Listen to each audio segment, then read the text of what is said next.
This is an audience at 8. I'm very happy and honoured tonight that Nigel's going to join us, Mr. Nigel Barker, and he's going to talk to us about everything, but mainly he's going to talk to us about his wonderful espresso martini. So, yeah, let's do it. Let's do it, Nigel. It's a pleasure to be here. Well, I've known this chap for years and years and years. Although I've got to say, he's pretty much looked identical for about 30 years. it's True. Oh, it literally, 30 years ago, I met him, I think in probably, you were wearing a jacket with no shirt. And somehow this look has remained in fashion. I'm not quite sure whether he can't afford a shirt or just the fact that he's got such great pecs, and he's just wants to show them off. But, clearly, I'm very impressed. Still am. Wow, Nigel, thank you. That's quite the introduction. Is this your show? Sorry. No, you're going to be, I think you've got some sort of idea what you're doing in this media. No, thanks, mate, for being here. I really do appreciate you coming in, and I know you've got a great product. We're going to get into that product later. But yeah, I actually probably don't look like I looked 30 years ago. You do. Because underneath this hat, I'm follically challenged. Let's put it that way. But yeah, but I used to have hair when it was in fashion as well. But yeah, I love it. Says the one guy with no hair. I love it. Yeah, you and me, mate. Yeah, that's right. That's right. All right, let's get this party started.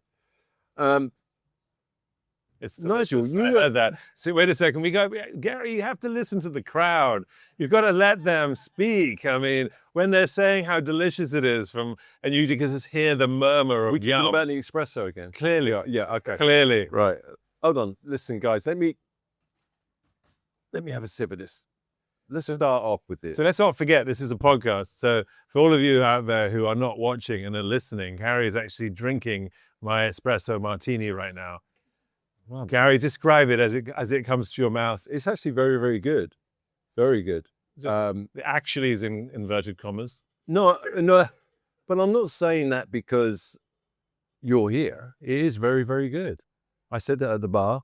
It took Mario a fraction of a time to shake it, and it's a great product. And as I said to you, it's great that you're so proud of it. And we have to stop calling it a product. It's like a baby. It's a baby. You can't call your baby a product. Okay. It has heart and soul, and it means something to me, So as you know, when I talk about it. Why would I know? Because you said yourself, you're so proud when you talk about it. Yeah. And I think any of us in here who've got something that you've made or created, and this goes past this, right? Like my whole career as a creative has been about being crazy passionate about whatever I do. There's no 99% in. I'm either 110% in or I'm not in at all. Mm-hmm. And that's no different than this. Mm-hmm. So, but anyway, we're going to do intros. Shall I intro you first, or are you going to intro me? Well, I was going to try and intro you, but you started talking about the espresso martini. We've been like an old married couple now for like 25 years, I think. Yeah. I'm going to introduce you. Ladies and gentlemen, if you're not aware of this gentleman to my right, Mr. Nigel Barker. I met him we were modeling a long time ago, late 90s. He then went on to be a very, very successful photographer, and then a very successful TV personality. And now he's got this fantastic brand, not a product, brand, which is his baby, which you said. And I'm very, as I said earlier, very honored to have him here. So let's give him a round of applause, actually. Oh, thank you. Thank you. Yeah, man. It's a big deal, Nigel. And we're in this beautiful bar, which is my baby, which I put quite a lot of time into over the last year, really, because it's been an idea for a while. We just finished it. We're just about to open, and thought it'd be a great idea to do this podcast series called An Audience at 8. So with that said, Nigel, I'm going to ask you a few questions. Fire away. Okay. Born in London, right? Born in London, Chelsea, 1972. Chelsea boy. Yes, that's right. I didn't know that. Was you really? How long did you stay in Chelsea? I was actually born on Harley Street, which is not Chelsea, and then lived in Marble Arch, which is, if any of you know, is off the park, West London. And then I moved to Chelsea when I was about 14, and I was there until I was about 19, and then I pretty much left the UK. Wow. You know, when I was with Annette, actually, I had a place in the King's Road there in Chelsea. I didn't know you spent time in Chelsea. Oh yeah, right off the King's Road. Yeah, fantastic. What a place there. Yeah, fantastic. In that time, right? It's changed drastically. But yeah, man, it's a special place. The King's Road, for those of you who don't know, in Chelsea was so integral for fashion and music, particularly the 60s and the 70s. So many great designers came from that area. Vivienne Westwood. Yeah, Vivienne Westwood, Mary Quant. The Pistols were formed in, I think it was Sex, the store, right? Yeah, that's right. Which then became Vivienne Westwood. Right, it's correct. And so the Sex Pistols were born there, and it's just a very, very special place. It's very different now. It's gentrified. It's a crazy place, but that's like a meatpacking district, basically. You know, when I first came to the US, I got a place, the meatpacking, and it was a similar thing. It was hardcore, tough area, real meatpacking. You know, it was a sort of almost slightly dangerous part of town. And now, you know, all the photographers, all the artists have left, and it's the Apple store. You know, and Dior, actually, you know, it used to be Dizzy Bagels, you know, and so yeah, it's very sort of similar kind of thing. How it happens? I mean, it's, you know, the artists and all the sort of the rough and ready show up and do cool things, and that area becomes really desirable. But then gentrification comes, and it's inevitable. So the artists move on. You know, they all went to Brooklyn pretty much, but now I feel like they've all gone to Woodstock. So yeah, right, yeah. So, oh no, excuse me a minute. I'm just going to take a sip of the Nigel Barker martini. It's incredibly delicious. For all of you out there, you know, it's hard to put down. So if you haven't had one yet, you're going to be suffering from the same thing that Gary's going to be suffering from, which is this sort of parched mouth every sort of 10 seconds, having not had a sip, you know. For those of you who hadn't had a sip yet. How did you get to New York? How did that happen? So again, for those who sort of, I'll kind of give you a very brief and sort of bring everyone up to speed. You know, my background is in fashion entertainment, but I had no idea that was what was going to happen. I started off at high school, schooled in the UK, studying science, biology, chemistry, physics, maths. I always thought, my parents thought I was going to go off and become a doctor. You know, that really didn't seem like it was very, very likely, because I wasn't really interested in healing people, but I had the grades to become a doctor. And if you have an Asian parent like I did, then, you know, you're going to become a doctor. And my parents already had an accountant and a lawyer, and I was going to tick the doctor box. But, you know, I had other ideas, and I started doing fashion design, pattern cutting, weaving, all the sort of backbone of what it meant to sort of become a fashion designer on the side when I was 18 years old. And I actually wove my first big piece of material that I made my first suit out of when I was 17 years old. I actually made a hat that I sold on Sloane Square at the General Trading Company when I was 18. So I had this taste of the fashion industry out of nowhere on a sideline that my parents didn't even know that I was doing, because I was doing it in my own time. So I had this idea that I wanted to do something else. And even in fact, when my father found out that I was learning how to sew, I had to tell him that it was because when I become a plastic surgeon, I would be really good at stitching people up, for him to actually say that it was okay that I was doing this. So, you know, but in the back of my mind, not that I thought I would ever become a model or get into fashion, because when I was a kid, and I think with Gary is the same thing, it was never really an option to be a photographer or to be a model. That wasn't like no one says that to you. No one says, oh, you should do this. That was not our generation. That's true. There was no degree course at college to go and study photography. Now there's numerous. That just didn't happen. You had to intern under a photographer. So it was a very different world. But there happened to be a TV show called The Clothes Show, which you may remember, which was a huge, big English TV show that was a behemoth. It went on for years and years. In fact, it's one of the longest running English television shows ever. And it was all about fashion. But what they did was, for one sort of episode, if you like, a year, they would run a modeling show. And my mum had the brainwave of entering me into this competition, of which I was horrified, actually, and was like, what are you talking about? I can't do that. I didn't win. I got on the show, which was amazing enough. I think 10,000 people tried out. I was one of 20 that made it on the show. And then I actually got into top 3, but that meant I got a actual qualification as an opportunity, rather, to become a model for an agency called Gavin Models in London. Oh, really? Okay. That was my first. Then Models won after that. Right. And that led me to that opportunity to sort of travel and see the world. So, but what happened was I got into medical school, and I told everyone, well, let me just take a year off to start, make a bit of money before I become a doctor, as a model, and see the world.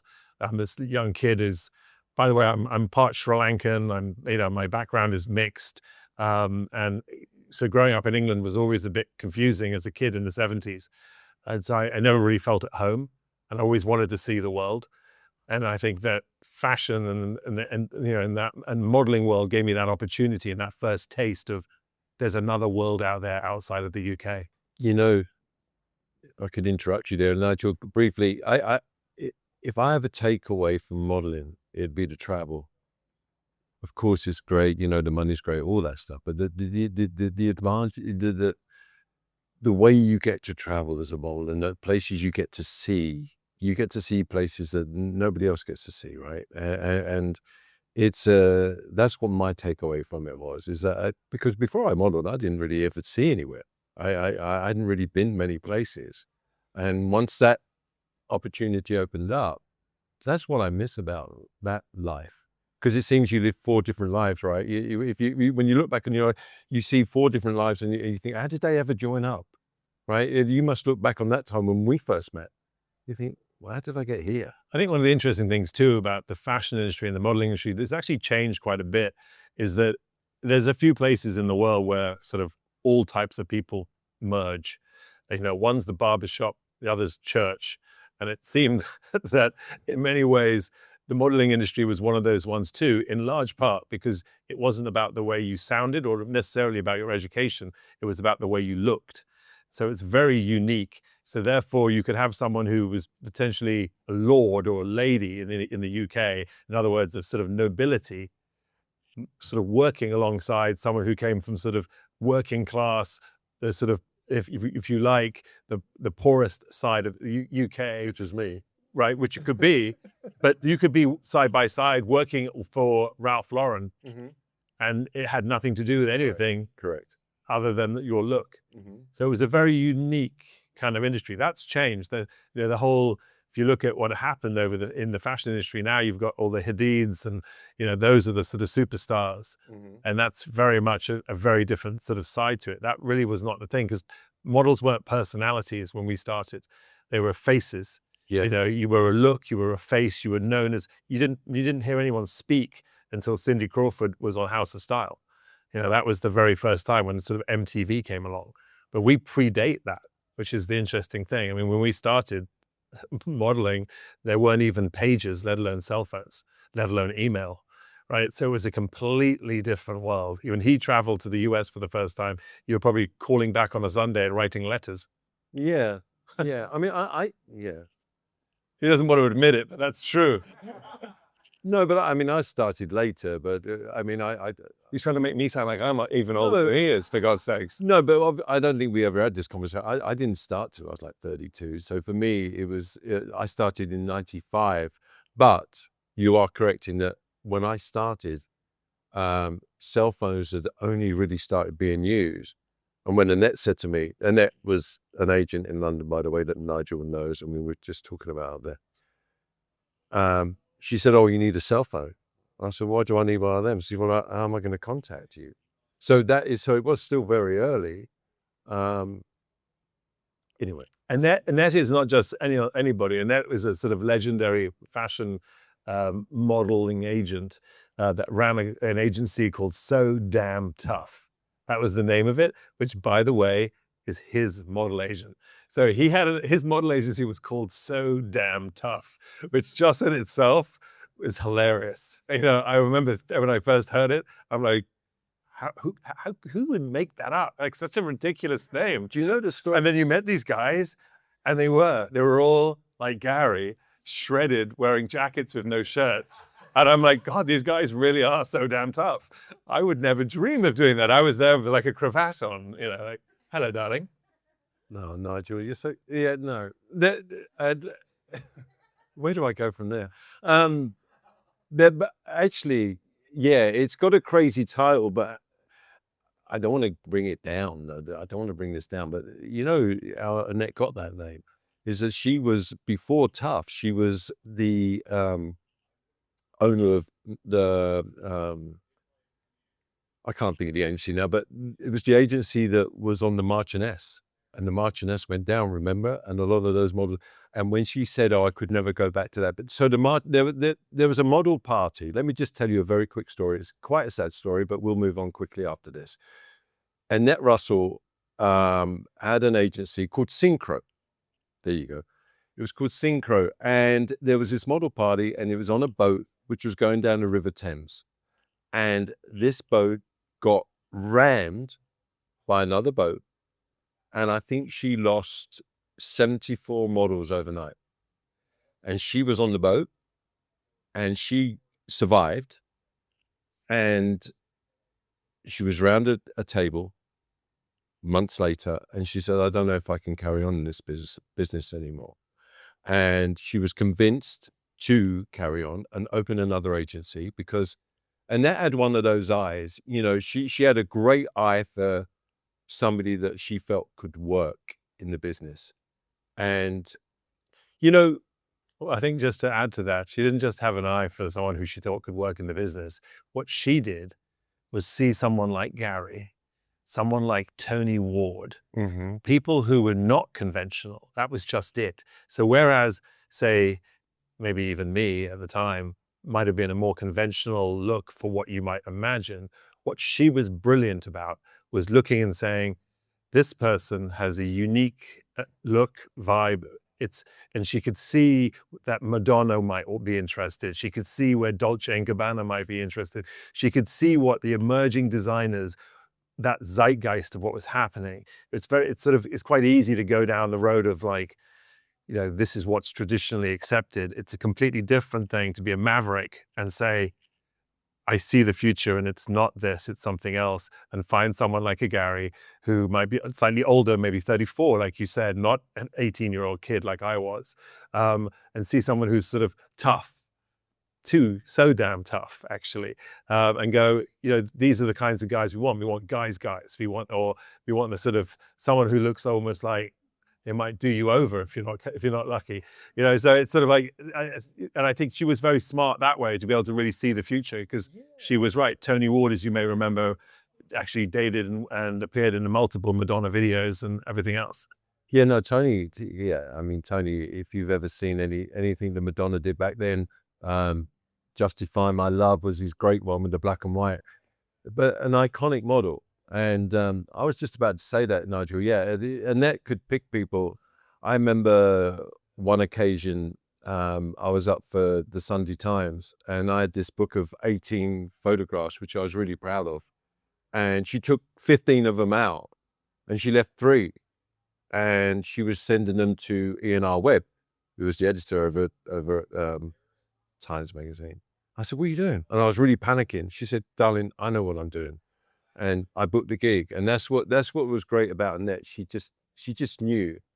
And I personally have a lot. What she knew was that certain editors, and this is still true to this day, like to think that they've discovered you. So if she sends you in with a load of pictures, you've clearly been seen by other people. And what she did was she made you look like you were a new face. You know, And he looked at your book and was like, oh my goodness, you've only got 3 pictures. Just think what I could do with you. And therefore, she was smart enough to play the game right back at him. you know what? I love that Nigel said that, because that is such an insight, and I've never seen that side before. I've never thought about that before, but that was so true on that gig. 100%. Because he gave me 6 pages, and after those 6 pages, I had a career. But that goes back to my love for Annette, because if I hadn't have met Annette and if I hadn't have modeled, my life would have been very different, which leads me into same for Nigel. I'm sure if he hadn't have modeled, his life would have been very different. He wouldn't have found those avenues. I'd be taking your pulse right now. No, right, Nigel? That's what I'm saying. Is that when I set you up there at the bar, yeah, man, great admiration for you, because you saw niches in markets, and you found that avenue in photography, and then you went into America's Next Top Model, and now you're with the Espresso brand. And Yeah, you see the way he just slipped in America's Next Top Model like that. We just slipped that in, that little. well, I didn't want to that little overplay. nugget. I didn't want to overplay, because you was only on it for like 14 seasons or something. 17. Oh, 17, just to 17. Well, I didn't want to, I didn't want to go crazy. But tell me, how did that happen? How did that come about? Top Model. Yeah. Well, long story short, many of you may did any of you remember, or I'm talking as if I'm speaking to, but guys, if you for listening, we have a kind of a live audience thing happening here. It's just unusual for a podcast. I've had a podcast for years, by the way, Gary. So You've never had me on though, have you? Sorry about that. It's still time to go. I'm only on my 16th season, so 17th, maybe I'll bring you on. Return the compliment. But the reality is that as I'm looking into the room, Top Model is a show that was a sort of pop culture phenomenon. It was bigger than the show itself, what it meant to people, and there's still to this day people come up to me on a regular basis, not just here but all over the world, who watched the show. It was in 150 countries. It had an audience of 100 million people. It was a bigger show than Sesame Street or Baywatch internationally, which is crazy. And it was just a phenomenon. But when I first watched that first season 1, I was just like everybody else at home. And you're watching that show, and I was like, oh, this is really funny. And certainly if you were in the industry, for us, we had never seen our industry played out like this. We'd never seen it, gamified, so to speak. And, there were a lot of truths to it, but there were also some exaggerations, and there were also, just as you would expect on television. But I also thoroughly enjoyed it. I happened to be friends with a stylist called Nole Marin, who was in the first season. And he was talking to me about it, and, I'd met Tyra, and I'd met Jay Manuel and several other people. And then for season 2, they had actually come up to me and asked if someone had come up to me. I think it was one of my, Jay Manuel, said, no, they're looking for photographers for season 2. Would you like to audition? To that, I'm like, well, okay, sure, I'll audition. I've never done anything like this before. They're like, it's just going to be 1 episode. You're going to do 1 episode. You'll be the photographer for that episode, but you still have to audition. So I'm like, okay, fine. And I went to it was Jay Manuel's house. In fact, I met one of my friends who's a stylist who took me shopping, first of all, because I thought I had to get dressed up. I was going to be on TV and I wasn't sure what I was going to do. And he convinced me to buy a pair of red Prada, like winkle picker shoes, which are like thin, long shoes, but in bright red leather. And they were like these crazy shoes. And I was like, I would never buy them normally. But I bought them for this sort of interview, which in itself was ludicrous because I was on camera from the waist up. just how little I knew, right? But there I was at this interview at his house, and they gave me a magazine. They said, just go through the magazine and kind of critique it. And I grabbed the magazine and I was just looking through and sort of giving commentary. And they were like, oh, that went really well. That was great. Actually, you did a really good job. Love your shoes. And we'll call you. 2 weeks go by, no call. 6 weeks go by, no call. almost 2 months go by, no call. I'm like, oh, well, I just didn't get it. It's fine. Yeah, you know what? If you don't try, you don't know. It's fine. And I had a studio in the meatpacking district on 14th Street at the time. And one of my assistants, the phone rang and he picked it up and he answered the phone. And he's like, oh, Nigel, I think it's those guys that you interviewed for on that show. And it was brand new. The show was on UPN at the time. We'd done 1 season. And I took the call and they're like, hi, it's Nigel Barker. And I'm like, yeah, sure. They're like, sorry, we're getting back to you so late, but your tape carried on sort of going up and up at CBS. And are you available to be a judge for the whole season? And I'm like, what are you talking about? A judge for the whole season? A judge of what? And they were like, a judge on America's Next Top Model. And I'm like, I thought you wanted me to be a photographer.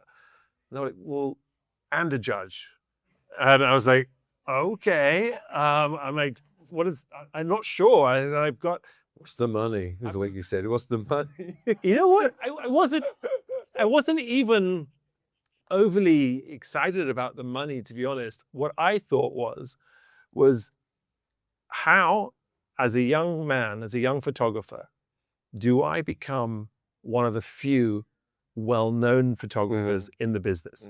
And there are about 10 well-known photographers, right, in the industry. There aren't a lot more than that. You can pretty much name them on a couple of your hands. It's similar to acting. I mean, who's the biggest actors at any one time? There's just a handful of lead people. It's a very similar industry. It's very hard. It's like modeling or something. Modeling, acting, anything like that. It's very tough to be at the top of your game. So I'm like, how on earth, I was doing okay and shooting and stuff, but how do I become a name? And I thought, well, if there's one thing that would help was if I could be on a primetime television show, basically, being fed into people's living rooms and then hearing my name and seeing my work. It's sort of a dice roll, but it was an opportunity. And I say that, the thing is, you have to understand, and it sounds ridiculous now because you have hindsight to look at it, but when you were working in the fashion industry, and certainly back then, deciding to go on a reality television show on primetime is actually a risky move, because the fashion industry was very critical of shows like America's Next Top Model. We were not considered cool by the fashion industry when we first started. So you have to understand that Vogue didn't get involved with America's Next Top Model until season 12.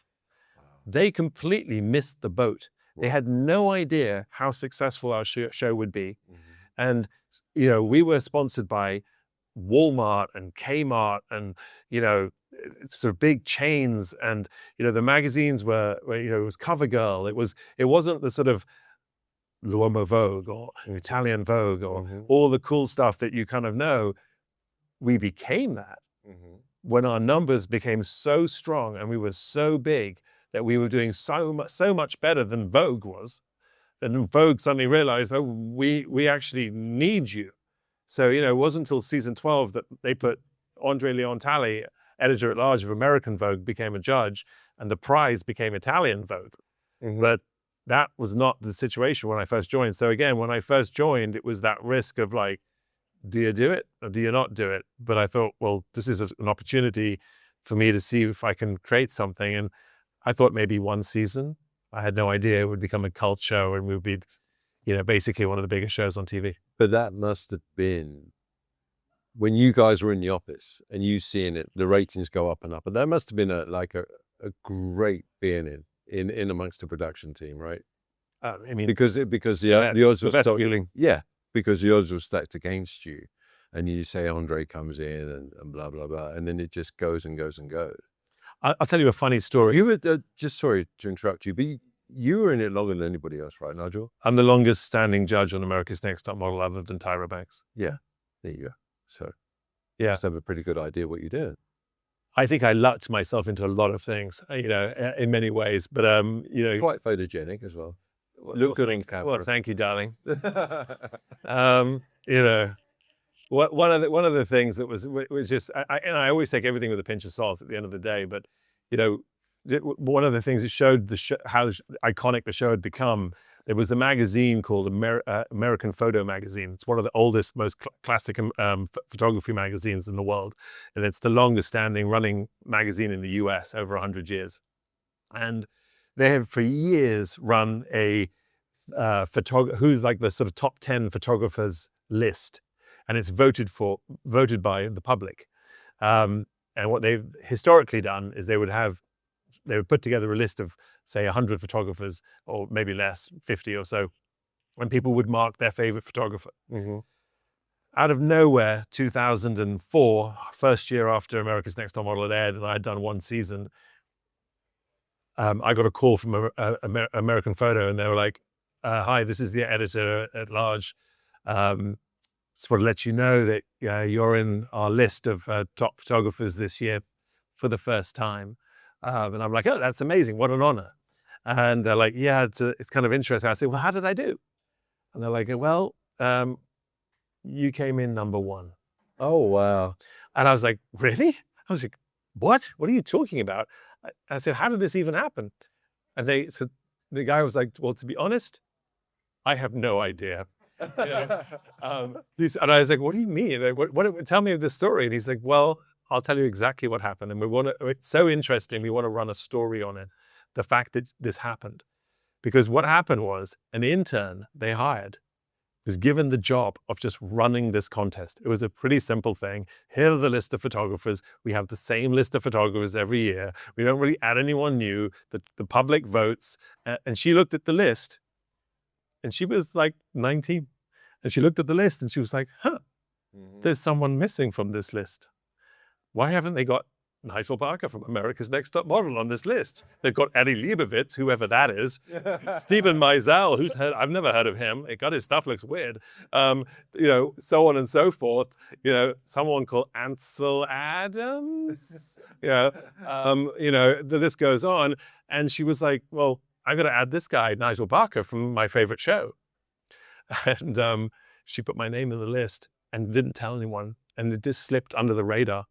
And they went to publish, and the people wrote in their favorite photographer. And the thing is that because it showed the power of television, that thing exactly that I was mentioning at the beginning about why I rolled the dice on whether I should do this. And not just that I get on the list and get voted, but I got voted by so many people. I came in as number 1. So they called me up and they were like, "We've never had this happen before. It's always the same top 10. It's never this," and it just showed anyway. So it was this big dawning for me to understand what I had in the palm of my hand, what I could do with that platform, and it's what drove me to do a lot of the things I've done in my career since. And a large part of it is trying to make a difference using photography, using filmmaking, telling important stories, whether it's in Haiti, whether it's in Africa, doing various different big projects where people will listen to you because you have their ear for a different reason. But it's like, if they trust you here, giving them advice, then hopefully they'll trust me here when we're trying to talk about a more serious issue. I think that's one of the things that when you do have that platform and you do feel passionate about something, that you can go and do that if you care enough. You've made documentaries before, Nigel, right? Several documentaries, yeah. The Haiti one, could you tell me a little bit about that? So yeah, I've had the opportunity to do a lot of film work and direct movies and stuff like that, as well as doing fashion photography. And I think for me, that what I've always looked for is the opportunity to do something creative. First and foremost, I think of myself as just a creative, not necessarily as a photographer or as someone who did some modeling or whatever it might be. Now I'm making cocktails. There's a creative path to all of these things. You're making something, you're creating something. And a film is very similar, and documentaries are a little different, because documentaries, it's more documenting what's happened or happening. But the way I approached it was always through celebration of life and trying to find the beauty in any situation. And that was my the way I approached my documentary making. So with Haiti, what I had been told by everybody was just how terrible everything was and how awful it was and how dreadful the situation was, and that you shouldn't go there. It was crazy dangerous, and all the things. And much of that is not incorrect. However, within any kind of disaster, within any kind of trauma, without any kind of difficulty, there is always an amazing amount of beauty. And that's really when people show their best sides, as well as often their worst sides. But that drama, and when people have it's life or death, you either choose one path or another, and the path of trying to fix things and make the world a better place is never stronger in that type of situation. So a place like Haiti, which is really on precipice of complete collapse, also shows people that are remarkably resilient, incredibly brave, courageous like you've never seen before. And so we would tell stories about these people in those sorts of situations, following their everyday life, the things that they were doing, how they were coping. And if nothing more, as an example to the world as to what you can do with less than nothing. And it was startlingly beautiful. We followed one young girl called Azaline, who had lost her entire family in the earthquake and was living with random strangers in a tent, and every day braided her hair, put her clothes on, went to school, and and just studied as hard as she could as a 7-year-old, doing, not knowing whether she could even eat. And when she didn't eat, not complaining and going to bed hungry and never saying anything to anybody. And to see that from a little girl, and to know that my little girl at home, had everything she could possibly want and need, and still wanted more, or still wasn't necessarily happy. And that's not anything on my daughter, but rather society as a whole, where we accept and expect so much, and we don't see what's directly in front of us. And so, if telling stories like that are really, for me, really important. And that film was called Haiti, Hunger and Hope. And then we actually won the Film Heals Award for that at the Manhattan Film Festival. Great, man. Very good.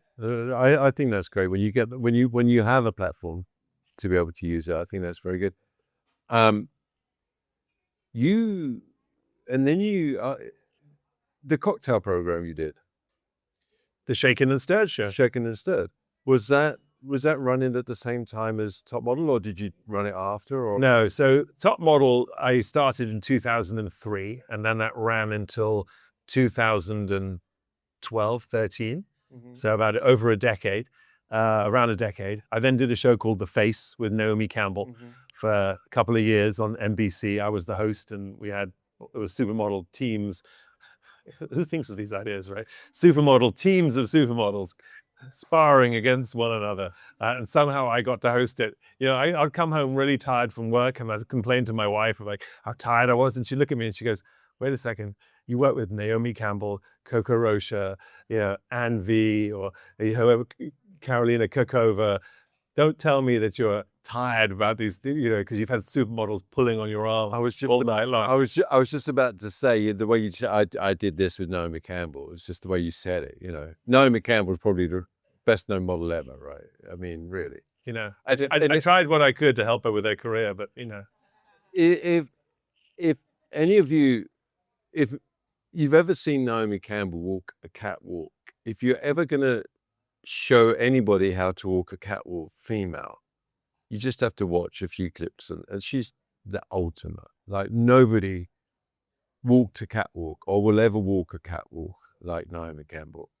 Absolutely superb.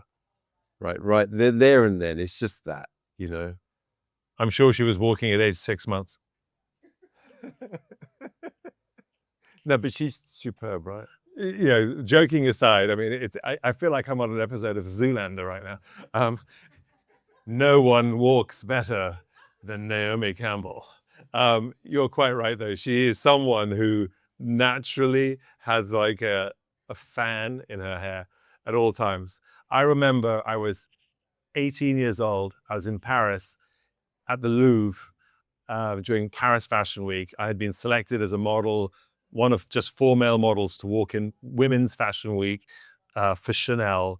We were with Karl Lagerfeld backstage, and it was a who's who of Christy Turlington, Nadja Auermann, Claudia Schiffer, Megan Douglas. The name goes on, and Naomi Campbell was one of them. And Carl turns around. There's 4 male models. We're standing there. We're meant to be like sort of. There was a role for us in the show that he needed us to do something. Essentially, we had to carry models down the runway, and so we were meant to have them on our shoulders for this one piece. It was quite a famous show, but Carl turns around to Naomi. And I really didn't even know who Naomi was at that point. I was like an 18-year-old boy who just started modeling, and here I was in Paris doing this thing. And I had no idea of just, when I say it now, it's like, whoa, man, that's super cool. You worked for Chanel with Karl Lagerfeld and Naomi Campbell and a who's who. But you have to understand, imagine if you were an 18-year-old kid who didn't know fashion, who somehow got into this industry. You're in a room with people. They're just people. And they weren't the icons and legends that they are today. They were just the characters that were in the room, but so I just didn't know. And I look around and there's this English girl, Naomi, who from Brixton, she's got the accent, the whole nine yards. She's a bit more refined now, but back then, this is 30 plus years ago. She's all right, and she walked, and out of nowhere, I suddenly realized that I actually didn't know how to walk. It's like when someone can walk and can make you realize that you don't know how to walk, that's crazy. That's Naomi. Yeah, I totally agree with that. Yeah, Naomi was from Brixton, or is from Brixton. Kate Moss is from Croydon, which is where I'm from. So I'm very familiar with the South London girls, which is Naomi and Kate. The cocktail show. What do you mean by familiar? I don't think we'll be digging a little bit more into this, shouldn't we? I'm going to turn the tables. You can't use words like familiar and just expect it to just, breeze through. How familiar are we, Gary? Something that I wouldn't like to say in this show. Okay. That's a whole nother show. He could easily have just said, sorry, that didn't really mean anything by that. But let's carry on. Okay. Let's carry on. And he's sweating. Blushing. He's blushing. He's got a little shiny now. I don't know anything about Naomi or Kate. Anyway, listen. The cocktail show. Tell me about that. Wow. Okay. I'm shifting gears smoothly. Not really smoothly, was it? Well, I had to get out of the. Anyway, let's carry on. I was trying to be sarcastic there. You couldn't tell. So during the pandemic, like most of us, I hadn't much more to do other than make cocktails. So I just sort of thought, well, if I can't, I had been doing a show called Top Photographer, which was my own show. We were about to start season 2. The pandemic hit, and I couldn't do it. Everything got cancelled. So I was making cocktails, and I just thought to myself, well, why don't I turn this into something? I thought it'd be fun if I could do it with a friend of mine who I used to love to have a cocktail with. I'm like, look, why don't we do this show where we talk about the myths, the rumors, the legends, the history, the stories behind the alcohol industry, the cocktail culture, where they came from. Any given cocktail, any given alcohol has a huge history. I mean, you can trace alcohol back further than you can food. 6,000 years is the first recorded occurrence of people drinking and creating alcohol. And it just goes on and on. I mean, it's written in the Bible, Jesus turning water into wine, you name it. There's so many stories over and over again. It's banned in the US with prohibition. It's political, it's religious, it's all the things. There's so many great stories. This will make a great subject for a podcast. So we created a show called The Shaken and Stirred Show. And it was sort of something we did sort of once a week, and we did it ourselves. It ended up getting picked up by Sony and then syndicated by Univision. And we ended up doing 135 episodes, and it became a behemoth of a show with really big endorsers. And it was an amazing kind of thing that just happened out of nowhere during the pandemic. But again, I didn't know that basically all anyone was doing during the pandemic was drinking cocktails and hanging out at home. So timing is everything in this world. Yeah. So that was just one of those things where, again, I had sort of lucked myself into a kind of a good idea at the right moment, and had something that was kind of timely. But I do think that a large part of knowing success is understanding the zeitgeist of the time and being able to be a part of pop culture and feeding into that. And, not that one always knows, but if something that I've tried to always be very hyper aware of was what was happening now. As a photographer, your job is to be in the here and now, not thinking about yesterday, not worrying about tomorrow, but thinking about right now. When I take a picture, it's about that split second, about that reaction that someone's having in front of me at that moment. And I try and provoke that reaction. I try and create that reaction.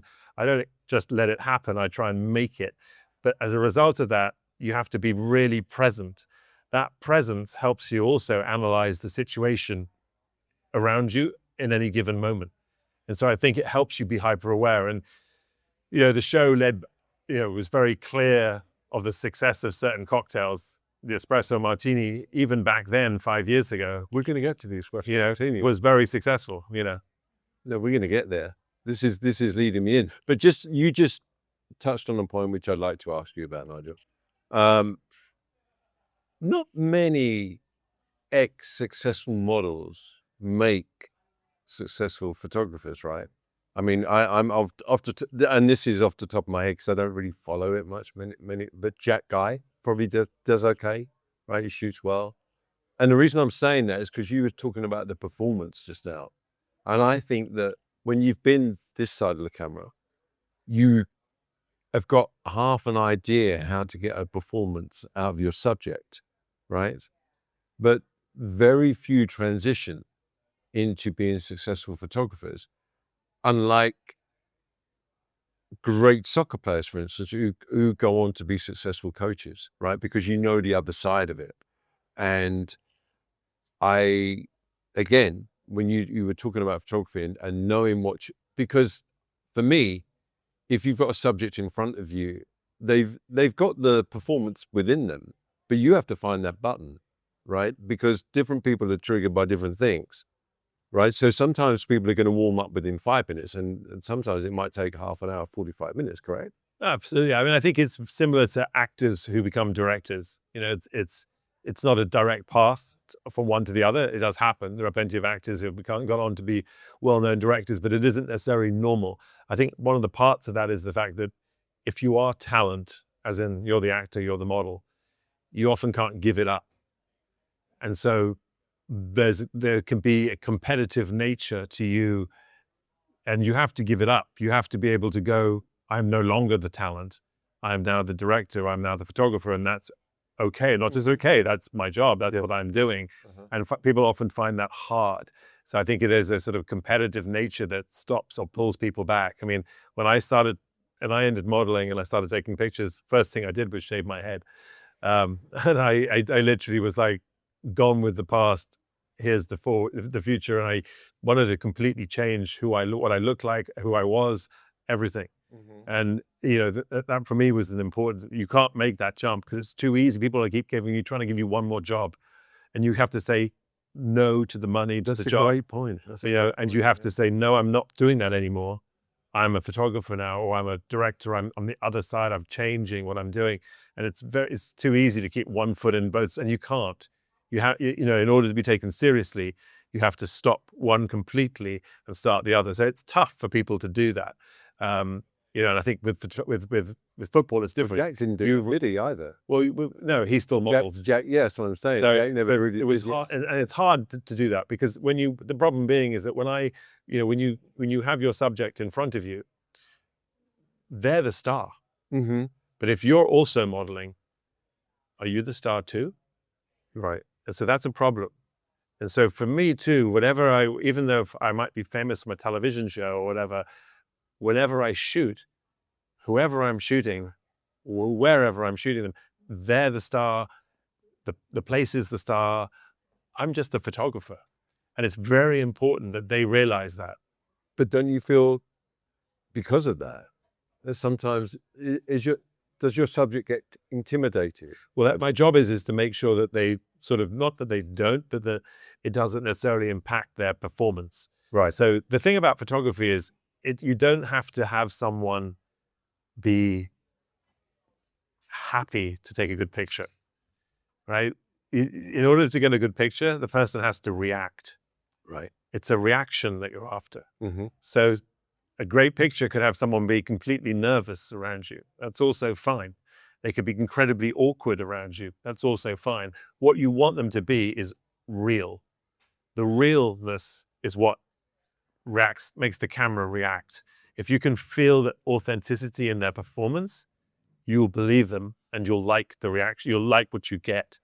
You know, obviously, if you want them to be happy, because that's the ad campaigns, like who they're all about, you therefore have to create an environment where they will be naturally happy and laughing in a good mood and not intimidated by you. And that may mean that you have to hire a model that's big enough that they don't feel intimidated. Absolutely. But regardless of me, if you're working with Mizell, he's equally intimidating, right? It's Stephen Mizell, it was Annie Leibovitz. It's equally intimidating.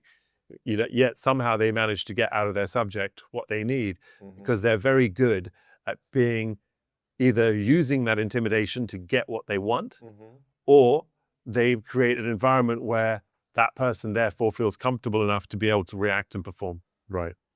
Yeah. Whilst you were making the show, sorry, Nigel, what was the name of the show? Which one? The cocktail show. Shaken and You've done a few, I know. Shaken and Stirred So show. I'm still Keep up with me, hey Gary. I'm trying to Keep up with me. Shaken and Stirred. Was that where the seeds started to be sown for the espresso? Back then, when I was looking at what, we talked to bartenders and mixologists, and on the show, we would have some of the best bartenders, mixologists from around the world come on and talk about how to make certain cocktails. We'd also have celebrities talk about their favorite cocktail or their brand of cocktails that they were now producing, most of which knew nothing about their product whatsoever and couldn't talk to you about it at all. Rarely even knew where tequila even came from. It was obvious that espresso martinis were becoming very popular, but were very hard to make. You essentially, most bars don't have a coffee machine in them, an espresso machine in them. That's in the kitchen. So you're either, advancing a bunch of espressos and keeping them on the side, or you're making them one at a time. It comes out hot. So you've got to cool it down. Otherwise it melts your ice, ruins your cocktail. If you cool the coffee too quickly, it becomes bitter and ruins the espresso. If you're making a bunch in advance, it goes bad, it sours, it settles. Then there's 100 different recipes.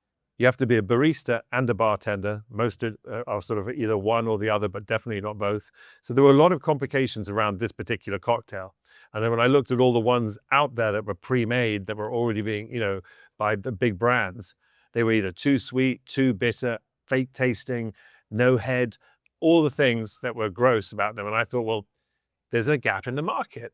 And I can feel this sort of surge of this desire for this cocktail that had been big in the 90s, had risen, and then kind of dipped as Sex and the City had sort of brought in the Cosmo and various other things. And, that became the fun, cool cocktail that New York was all about when I first came to New York. That's what everyone was drinking. And, espresso martinis were just sort of not really that big, and vodka Red Bull and all kinds of other stuff. And I'm like, this is weird, because the espresso martini has the opportunity to conquer the brunch menu because it's got coffee in it, and there's been no challenge to the Bloody Mary and the mimosa ever. It's much nicer and more sophisticated than a vodka Red Bull, right? And then after dinner, do you want a dessert? Do you want coffee, or do you want a cocktail? How about you have all three and you have an espresso martini? I'm like, this is a genius cocktail that lasts all year long, is not seasonal, has no time of the day that you can drink it, and it's made so badly, and most bars can't do it. And I'm like, maybe I can help this situation. I see a gap in the market, and I live for gaps in the market. So hence, I went to work. My partner is a guy called Philippe Roderer. He brought over Veuve Clicquot in 1990. They were doing 3,000 cases a year, and it's now obviously the most famous champagne company in the world. He was also CEO of Voss Water, and sold that at 2.5 million cases, his stock. So he's real solid background in the spirits industry. My head of marketing was also head of marketing for Edrington, which owns Macallan Whiskey. We've got a lot of senior people, but I also brought on a bunch of my own personal team, Chris Rocco, Evan Campbell, who are young, they are vibrant, they are a part of like young people who are out there drinking in bars and in nightclubs. They know the scene, and they're also creatives, and they work in the fashion and the entertainment industry. And their eye and vision isn't from old school liquor business. And having that fresh perspective helped us create a completely different vision of how we should do this. And what I thought was going to take me 6 months took me 2 years. We went through 77 different coffees to get to the one. It's 100% Colombian espresso, 6-time distilled vodka, caramelized brown sugar, gluten-free. You simply shake it on ice and you go. And we created a solution that has, in 1 year, taken us to 22 states. And we've done 55,000 cases in year one, which was kind of something. It's really very good. I mean, I think all of you are, has everyone here tasted one of Nigel's martinis tonight? Because if you haven't, you should. One of the things that impressed me is that I feel that our bartenders are probably as good as anybody in the city. We've got some fantastic bartenders here. But Mario made one earlier, and the shake is doesn't take as long, which is fantastic. And like you said at the bar, Nigel, when you taste a great espresso martini and you're out, you can now go home and you can make one at home, or you can make one for any event. And it's really, I don't normally say this because I do feel this is how Nigel and I got talking. We didn't get talking about modeling and stuff like that. We got talking on espresso martinis. And I feel that it's known that the espresso martinis here are amongst the best in the city, but Nigel's is right up there. It's a really, really good product. And yeah, man, I'm glad you brought it in, because the difference in labor, even, to make this at home and to get the same experience is tough, as you've already said. And I think what you've done there with the coffee is a game changer, because the coffee does give you that the separation in the head, as you already know. You clearly know what you're talking about. I mean, most of these guys most of the ones out there that are pre-batched or pre-made don't have any coffee in them at all, which was kind of one of the interesting things that made me think, well, that's weird. How can you call yourself an espresso martini and not actually have any coffee in your product?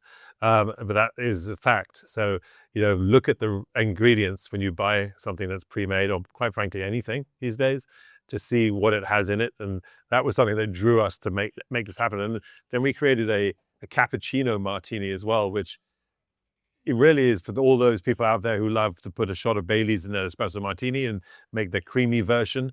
But when we thought of doing it, I'm like, okay, look, I'm not going to fight it. I'm a purist. I like an espresso martini. But if I'm going to do this, I'm going to call it a cappuccino martini, because clearly if you put milk in espresso, it's either a latte or a cappuccino, is it not? So when we registered the name, the funny thing happened was that not just were we the only ones in the United States, but we're the only people in the world to put the word cappuccino in front of martini and registered it. No one anywhere had thought putting the two words together, which was just a really strange thought to me. And we were the first to market with with a drink that's actually been made by bartenders around the world for years, putting Bailey's in espresso martini. They just never named it publicly. So, again, timing is everything. Sometimes the best ideas are the most obvious. But has everyone tasted Nigel's martini, by the way? Did you taste it back there, you guys? Yeah, no, it's a special product.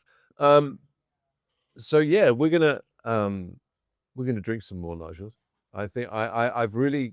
That was an ominous promise. We're going to drink some more. No, we're going to drink some more. Not just but young people. We're going to lock the doors. Everyone who's in here right now, you're not getting out until 6 a.m. We're going to drink some more. I've loved this chat with you. It's been great. There's one thing I do want to ask you, though, which I saw, because I did some research before I talked to her. The dance, the Nigel Barker dance. You want to get up and have a go? Yeah, I've got an idea. Oh, well, I kind of saw it. Are you going to judge me on it? You're going to be my judge on that? I did not create this dance.